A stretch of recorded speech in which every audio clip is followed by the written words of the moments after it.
All right, Erik Johnson returns, and then the Avalanche get to work. A pretty handy dismantling of the Buffalo Sabres. 5-1. Some milestones were reached in the process. We'll discuss it all. New episode of Locked On Avalanche Common Action. Your Locked On Avalanche, your daily podcast on the Colorado Avalanche. Part of the Locked On Podcast Network, your team every day.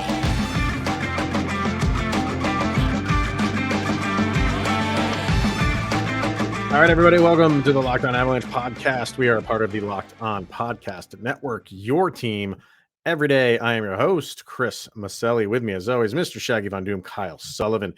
Thank you for tuning in, making it your first listen of the day. That is always appreciated. Make sure you are following us on our social media outlets, LOPN_Avalanche on the Twitter X, Locked On Avalanche on the Instagram Threads.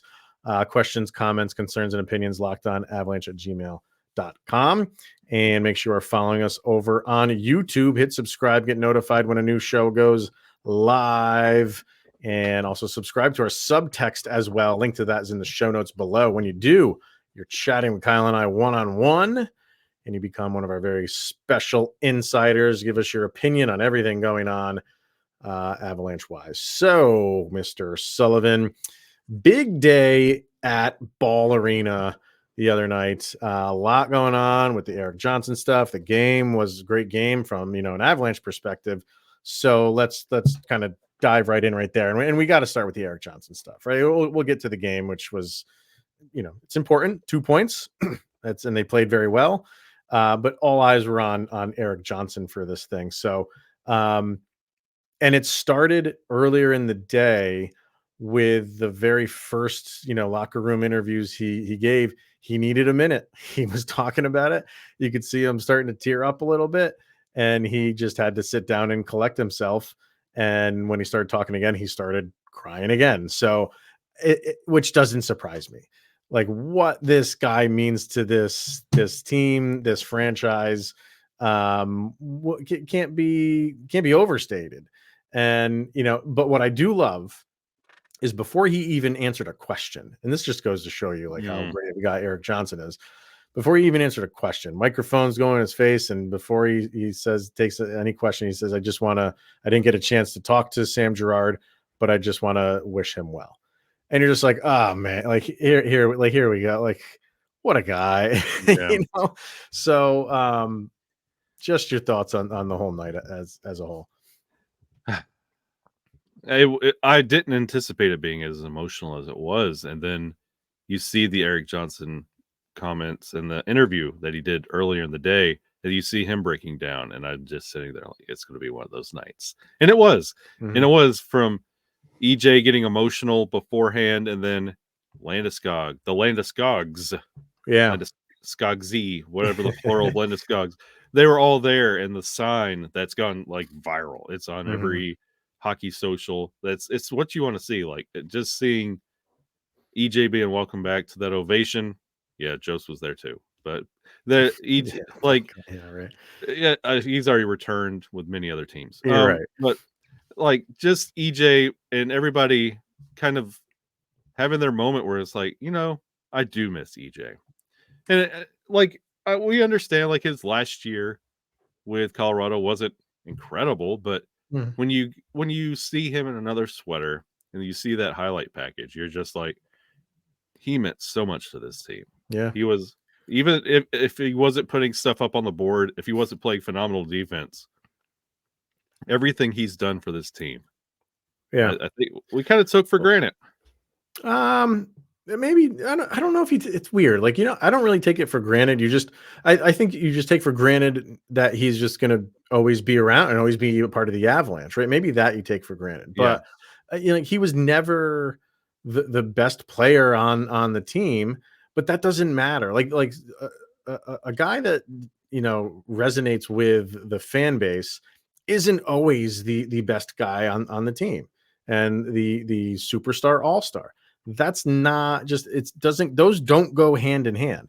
And Erik Johnson was a great player for the Avalanche. Was he the best player on the team? No, But Avalanche fans don't care about that. They care about, your personality. What you are doing on the ice is important. And he did very well on the ice for the Avalanche for a long time. And they respect that. And when you're there for 13 years, or when you're anywhere for 13, that means you've created a rapport with the team, with the community, with the fans.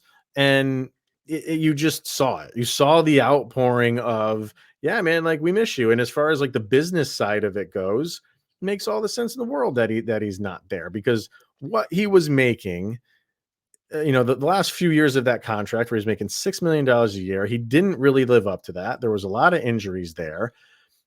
If he was, I hate doing this, but you kind of have to compare it to Jack Johnson. And you're keeping Jack Johnson. Why? Well, because he's a veteran, and the number that you're getting him at is very team friendly. If you flipped that around and Erik Johnson said, I'll stay for what you're paying Jack Johnson, I don't know. Like, maybe we're having a different conversation, but you've also heard they didn't even entertain it with him. They didn't even have a dialogue of a new contract. And I don't know if it's because they knew he was never going to take Jack Johnson money, or it was just time to move on. And they just felt like, you don't have it anymore. And the way we play, let's just split at the seams while we can. You say that, and going back to how I was feeling through the whole EJ welcome home thing. Do you think this is a galaxy brain move from Sakic McFarland to intentionally let him walk to another team? Let him go do what he has to do. Wait till he comes back to Ball Arena. Get everybody oohing and on. And EJ, we miss you. Come back, EJ. Yeah. And then the trade deadline comes around. I mean, I've heard some people like throwing that out there. I'll never say never, but I don't know. Like, what would be the point? Like, he's a defender, right? And we're going to talk about Sam Malinski here in a second, but I don't think it's an area of need for the Avs right now. It's not so much a need. It's, you don't have Landeskog. Let's just say, okay, the effort they put against this Buffalo Sabres team, they're building off what they built the night before or the game before. They're starting to get back to some momentum. Mikko and Nate, they're waking up. What if this team is poised for a run? Does this Avalanche team, after all the offseason acquisitions, need anything? No. But boy, it would be nice to win one more for EJ and let him retire in an Avalanche sweater. And this could be your like pseudo Ray Bork moment, bringing back EJ. It's just, it's not so much like we need you to win a cup. It's rally around EJ. He's back. Let's get him one more, because he could come back and say, I want one more run with the boys, and this is it, and retire. I mean, it would that would galvanize everybody. You know what I mean? Like, if it happened, it would. Excuse me. Like I said, I don't know if they do it because number one, the number that he's at right now in Buffalo, they can't afford that. So Buffalo, and there is an interesting factor here in that Buffalo is not performing how people thought they were. So they could be sellers at the trade deadline instead. Like, if they were in the mix, no, because it's not going to happen, because if Buffalo is playing well, he's probably a reason why they're playing well. Why would they get rid of him? But the fact that they're not playing well, they could be sellers at the trade deadline. He could be a guy that they get rid of. I don't know. You're not going to get much for him, though.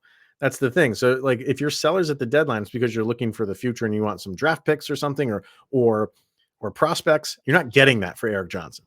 So they're just going to get rid of him to get rid of his number. But the Avalanche can't take that number right now.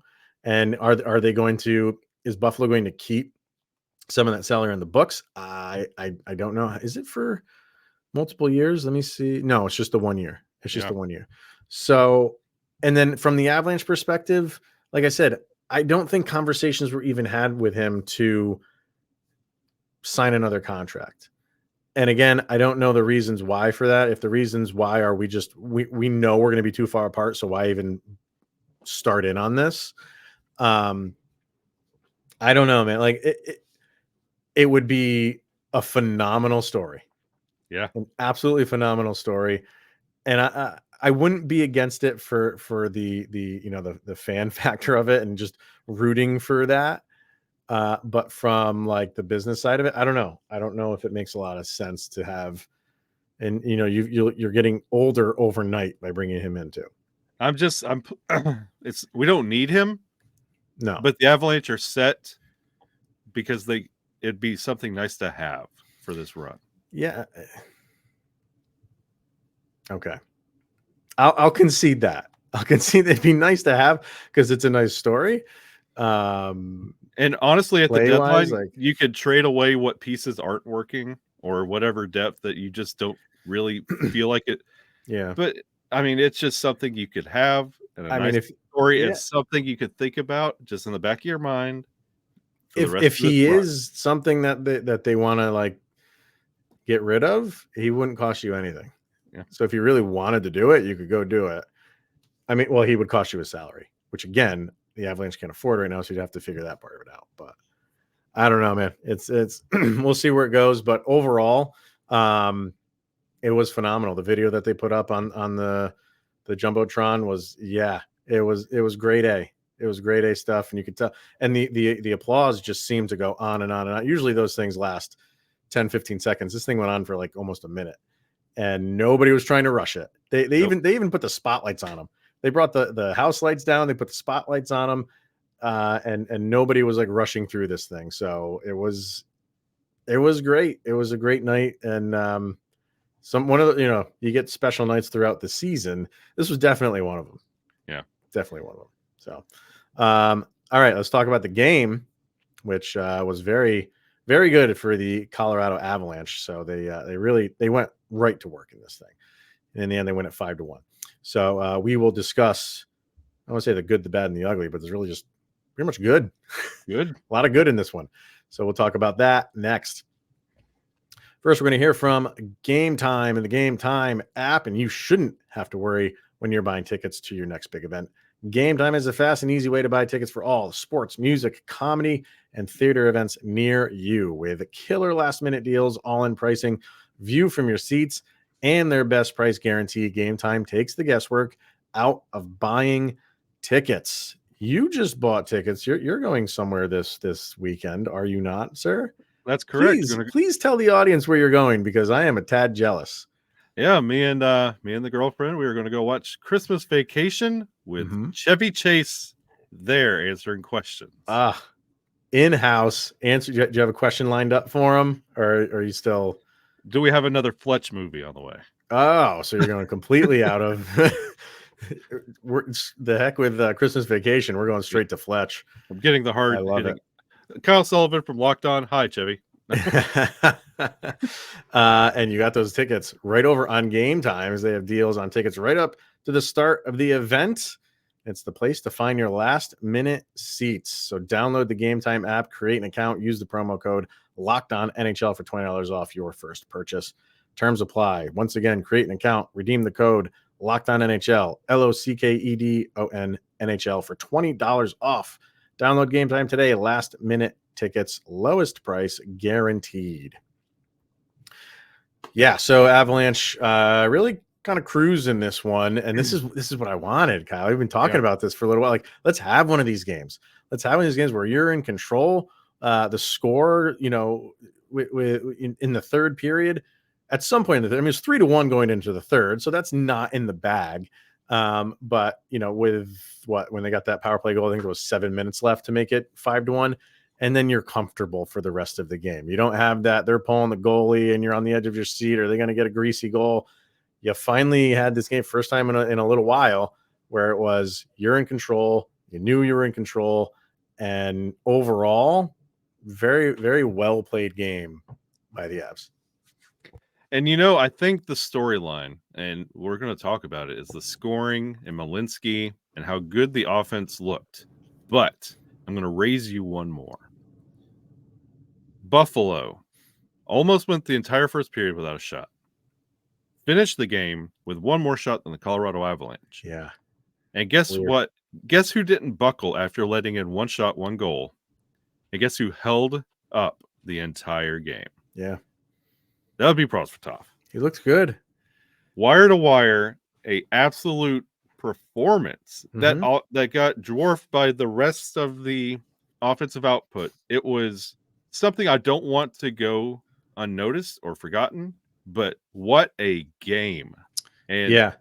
that's something you really want with this more of a goalie 1A, 1B situation, a comfortable 1B.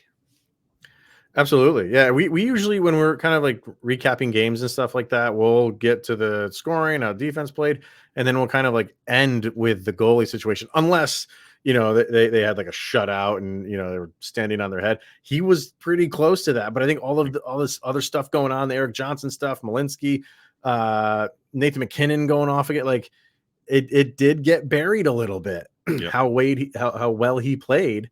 And I like we're forgetting about Frankie, which I don't want to do. We all love Frankie, but he's filling in that role very nicely right now. Very nicely. And it gives some confidence to this team. And I just wanted to lead off with that just because I know we're about to get into the scoring, but it's something I don't want us to take for granted because with Georgiev being, once he finds his groove, we're going to be fine. But also, we're going to be fine with Prosvetov and net because he plays a very confident. He's not getting lucky out there. He's playing the puck well. He's tracking it well. He's making and that second period wasn't the most beautiful thing in the world. And he held strong. And the third period, he looked really, really good. Mm-hmm. So this is something you could really feel confident in when you see, Prosvetov's in net. You're not, oh boy, rolling your eyes and I hope we could score 6. You don't need to. No, well, and then you had, I'm trying to find the penalties in this wonderful NHL site. I think it was 4 apiece, and I think the Avalanche scored on 1. I'm looking for the time because I remember the Sabres scored that they didn't have a shot on goal until like 18 minutes into the first period, and then they got that goal. Kind of like a fluky goal. Prosvetov actually kicked it off to the side, but it like pinballed off of, I think it was Josh Manson's skate, and they went right back into the front of the net, and there was an easy goal. And then didn't the Avalanche commit a penalty like right after that? I feel like Buffalo started the second on a power play. You're correct. So I mean, they get a goal on that power play. We're right back to 3-2, and we got a game here. Yep. And as well as the Avalanche played in the first, where they scored those 3 goals, crowd is going crazy. The Erik Johnson stuff, like everything was going your way. They give up that goal. It could have, I don't want to say gone south, but it could have been a lot closer. But he didn't do, like, he just shut the door on everything. You're right, man. Like it's a little bit understated on how he played, but it was a great game. And the first period shots were 15-6. So Buffalo actually got 6 shots on goal under 2 minutes left in the first, which is crazy. And then they end up, you're right, out shooting them by 1. So I think a lot of that was, the Avalanche had the game in hand and they're kind of sitting back a little bit, and Buffalo had to throw everything they could. But he was under the gun a little bit, and he shut him down. Yeah, and the defense in front of him also helped, and those are 2 areas that were suspect going, honestly, the beginning of last week, and this is what you want to see. Mm-hmm. Yeah, definitely. So you feel good now about the tandem that the Avalanche have, at least for today.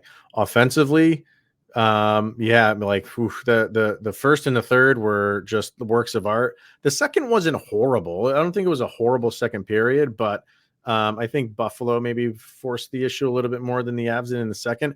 But man, like, something changed in the third where they were just like, we're gonna do whatever we want to do, especially that top line.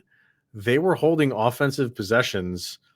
It was looking like power plays. Yeah, it was looking like power plays, and Buffalo has good players. This is not, the Cleveland Browns. I mean, Cleveland Browns is a bad. Because Cleveland's okay this year, right? Who's bad in the NFL? I don't. New England Patriots. Say it loud. Yeah. There we go. Yes. We can finally say that. You know what I mean? Like, this is they're not playing that well, but they're trying to break out of this funk too. So you would think that they would be just everywhere the Avalanche were, and the Avalanche they were just cycling like I've never seen before this season. It was great to watch. And I think that third period, I think that extra jolt came from Malinski, and you saw the ovation around that goal. It was early into the third, and that was a big goal. It was, and you saw the team rally around that goal, and I think that sparked them for the rest of that third period. Yeah, because they were just, like I said, cycling like crazy, and then he didn't. I mean, he got a lot on it. When you watch the replay, it was almost like a knuckle puck. But so I mean, the just excitement coming from him and getting his first goal, but that made it 4-1, right? 3-1 is that I hate that lead. Everybody hates that lead. All they need is just one, and then you have the rest of the period to play with. Goalie comes out. We've all been on the good and the bad side of that stuff. You push it to 4-1, and then that's just the dagger for the other team, right? So that was a huge goal, a big goal, an emotional goal, and then the last goal they got was just top line, playing together for as long as they play together, knowing exactly where guys are going to be. Nathan MacKinnon with an incredible, just a perfect pass that if you don't see it coming, because he does it so quickly, and Val Nichushkin's right where he needs to be, right on the corner of where the net is. It's poetry in motion when they start playing like that. It's just, man, who's going to stop these guys? But we've seen it's been up and down, but they start doing that. And we're back to Stanley Cup run hockey that is just tough to stop. And we can now point at the Landeskog being in the building. Hey, let the stories start. Yes. Here we go. We're already doing it. So he was in there. He obviously there for EJ, but you saw him in the locker room. It was funny because Malinski came in and they gave him the silent treatment celebration, and you saw Gabe Landeskog in the background and you're like, oh yeah, he's there. Okay. Don't forget about him, because he's making a difference and he's not even on the ice. Yep. So, all right. Milestones were reached in this game, not just from Sam Malinski, 2 other big ones, and they happened on the same play. Pretty crazy. Kyle's laughing over there. You say milestones, no relation to Miles Wood. Oh, well played, sir. Well played. I'm a dad. We'll get to those coming up next. Right now, we're going to hear from FanDuel. And as the weather gets cold, the NFL offers stay hot on FanDuel, your #1 sports book. Because right now, new customers get a $150 bonus bet with any winning $5 money line bet. That's $150 in your account if your team wins. So if you've been thinking about joining FanDuel, there's no better time to get in on the action. The app is super easy to use, and there's a wide range of betting options. I know the Broncos going up. They're going against the Lions this week, right? The Lions, yeah. I believe so. I think, a month and a half ago, people were like, I'm not going to watch that game. Now, that's a must-watch game. Yeah, those are 2 teams on the opposite way. This Broncos need this game. Big time. So you can bet on things like the spread, the player props, overs, unders, and so much more. So visit FanDuel.com/lockedon during this NFL season. That's FanDuel, the official partner of the NFL. We had some milestones reached, or Miles Woods reached in this game. Miles Paper. Miles Scissor.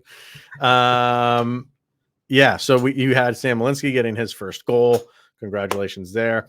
And then you had that last goal that we were just talking about, the Nathan MacKinnon to Val Nichushkin. That was Val Nichushkin's 100th career goal. And 99 with Colorado. and Nathan MacKinnon's 800th point, all with Colorado. And then he's not that far away from I think a goal record of his own, Nathan MacKinnon, I believe. I'm gonna look that up real quick. But yeah, I mean, all of that happening in one game. Like Erik Johnson stuff, Malinski gets his first goal, McKinnon's 800th point, and Nichushkin's 100th goal. all in the same game. And this is what you want to see, and it's like it reminds you how incredible Nathan MacKinnon has been. It always feels like Nathan MacKinnon's 5th year. Yeah. Like it always feels like this is year 5 for Nathan MacKinnon, especially his play doesn't tail off. He's just good, and how we were talking about Nathan MacKinnon never being happy. He's happy now, and it's very weird, and it doesn't sit with me. I don't know how to feel about He's smiling more, right? Yeah, it's very weird. I don't like it at all. And it is very weird.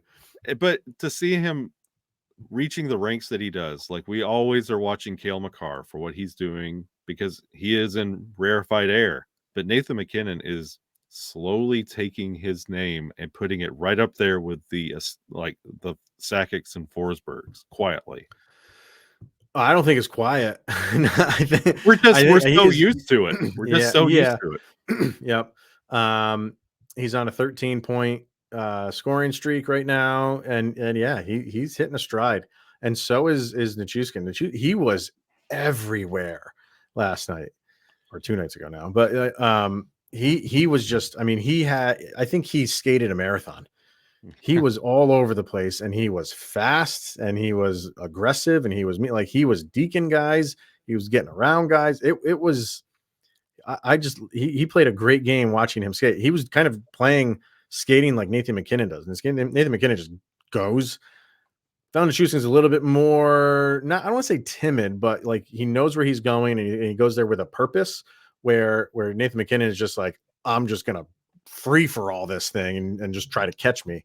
But Nichushkin had a different vibe to him the other night, and he was everywhere. He was back checking fantastically. Loved everything about his game. Everything about it. And you're very curious to see what both Nathan MacKinnon and Val Nichushkin can do against the Kyle Connor-less Winnipeg Jets coming up this weekend. Like that really, can they continue to build? Is that just the product of Buffalo? Like, yes, that's wonderful things to see, but they're building, and you want to see what they could do against Winnipeg and especially Connor Hellebuck. Like they're putting pieces together. Everything's looking great, but like Nuke he's been on fire since he's gotten to dad mode. So like to continue that against Winnipeg, this is one of those things we were just reeling about how bad the Avalanche looked in that losing streak. This is where things turn, and that Winnipeg game is where it gets cemented. Yeah. And yes, Nathan MacKinnon has another milestone here in the near future. He's at 296 career goals. So 4 more, and he's at 300. So it's crazy, though. They were showing that stat of like he's reached 800 points of current players, like 5th or 6th fastest or something like that. And at the top of that list is obviously Connor McDavid, who did it in like half 2 the weeks. games. Like he did in like half the games. It's just like, God, can we enjoy one thing, Connor? Jeez. Yeah, Stanley Cup. No, zing. All right, beautiful. Why don't we throw out our sound check for this game, and then we'll wrap things up. So Kyle and I always pick a song that best describes the most recent game, put them up on a playlist over on Spotify. Go search for it. It's under LOA Soundcheck, volume number 3. So what do you got for this one? This is an all-time track for me. Probably my favorite song from this artist. But I went with Buffalo Soldier from Bob Marley. That's EJ. He's right. Our soldier is now Buffalo Soldier. Yeah. Our Condor is now a Buffalo Soldier. Right. But it's a good vibe. And honestly, it kind of matches like EJ. Like, go back and listen to that track when it hits the playlist. Yeah. It's a very EJ song. It is very like groovy, and he's that type of guy, right? I went total sap mode and went straight to the Whitney Houston Bodyguard soundtrack, the Dolly Parton cover. I Will Always Love You. And I think I speak for all of Avalanche Nation when we say that. Like he's genuinely missed as a person. You know what I mean? Like a presence. Yeah, right. Exactly. The stats might not be there anymore, and the play might not be there anymore. So you understand it, but it's just one of those guys that you genuinely miss is not in the locker room anymore.